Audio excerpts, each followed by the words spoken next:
Saya mau ngasih tahu begini aja ya. Orang-orang para pemuka agama ini orang-orang tidak berguna.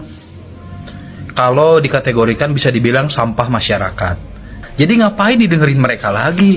Ya, mending kita denger musik aja udah, mending kita dengerin kentut daripada dengerin mereka. Oke? Ini adalah bentuk pelecehan dan penistaan. Apa yang dipatwakan oleh ulama itu jelas dasar hukumnya. Ada dalilnya, baik dari sunnah ataupun Al-Quran. Dengan mengatakan seperti ini, berarti secara tidak langsung menentang Al-Quran dan menentang sunnah.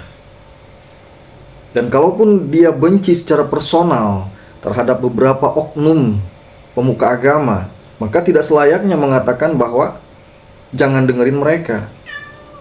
Karena ada unzur maqala walatangzur man qala. Arkan itu apa yang diucapkannya, bukan melihat siapa yang mengucapkannya.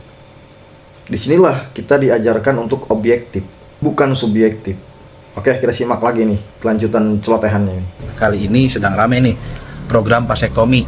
Orang-orang yang miskin nggak boleh banyak punya anak kalau tidak mampu membiayainya. Ya, jadi nanti syarat penerima bantuan itu adalah vasektomi.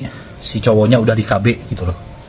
Ya, vasektomi itu KB cowok biar si cowoknya tidak bisa menghamili gitu.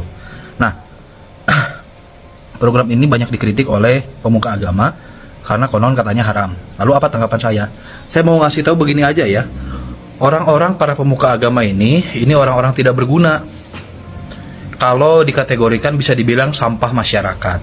Ya, dulu mereka mengharamkan KB. Setelah banyak anak-anak orang miskin yang terlantar karena tidak di KB, akhirnya banyak anak-anak miskin terlantar jadi anak yatim, jadi pengamen di jalan, ya sudah gedenya jadi penjahat, suka tawuran, jadi begal. Mana para pemuka agama tanggung jawab enggak? Siapapun itu lembaga agama yang mengharamkan KB, begitu terjadi populasi kemiskinan yang meningkat, orang-orang miskin yang cenderung jadi penjahat, cenderung jadi begal, cenderung bikin susah kehidupan di kota, banyak pengamen di mana-mana, banyak pengemis di mana-mana. Itu yang bikin fatwa turun tangan enggak? Ngasih bantuan enggak ke orang-orang miskin itu?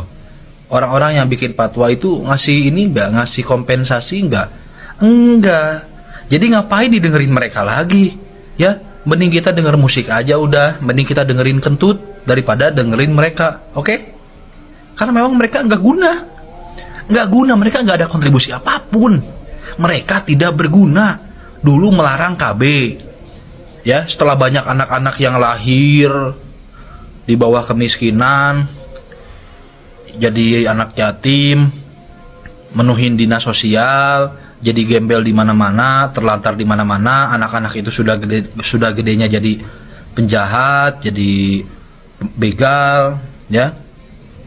Orang-orang yang kurang pendidikan di masa kecilnya karena orang tuanya miskin, udah gedenya itu malah jadi orang-orang yang gak bener. Mereka tanggung jawab enggak?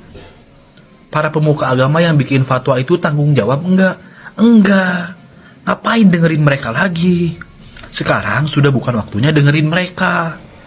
Mending denger suara katak yang ada di sawah.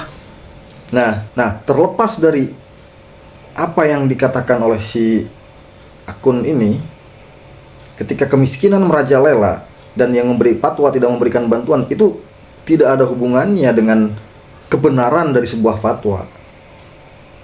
Dan saya kira merajalelanya kemiskinan saat ini bukan dari berhasil atau tidak berhasilnya KB. Merajalelanya kemiskinan itu adalah karena faktor penguasa kita. Pernah dengar Pak Mahfud MD itu? Kalau saja satu saja korupsi dihilangkan di bidang pertambangan, negara kita ini sudah makmur. Karena Allah menciptakan makhluk itu sudah dengan rezekinya. Adapun upaya manusia seperti menekan angka kelahiran, yaitu boleh-boleh saja. Dengan adanya sebab-sebab tertentu yang disepakati oleh para ulama. Nah, dalam hal vasektomi ini yang sekarang menjadi polemik, yaitu wacana Kang Deddy Mulyadi.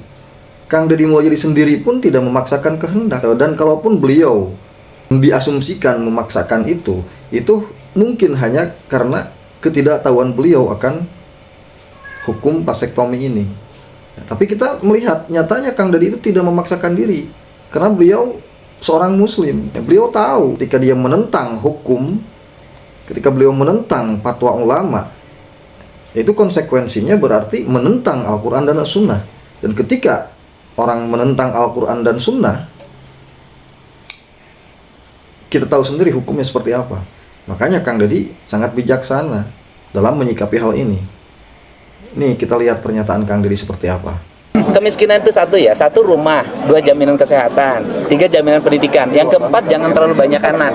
KB-nya harus berhasil. Anaknya berapa? Anaknya 3, pas. KB-nya harus berhasil. Kemudian kalau tadi kan alternatifnya banyak. Apabila misalnya yang satu tidak diperbolehkan, laki-laki ber-KB banyak alternatifnya. Pakai pengamannya juga lebih mudah, asal mau. Sehingga sekarangnya mau enggak ber-KB-nya. Gitu loh. Jangan bikin anaknya mau, tanggung jawabnya enggak mau.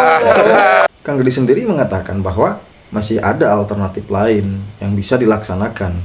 Yang penting ini masyarakatnya mau atau tidak untuk menekan angka kelahiran dengan tujuan hidup lebih sejahtera. Gimana nih menurut teman-teman?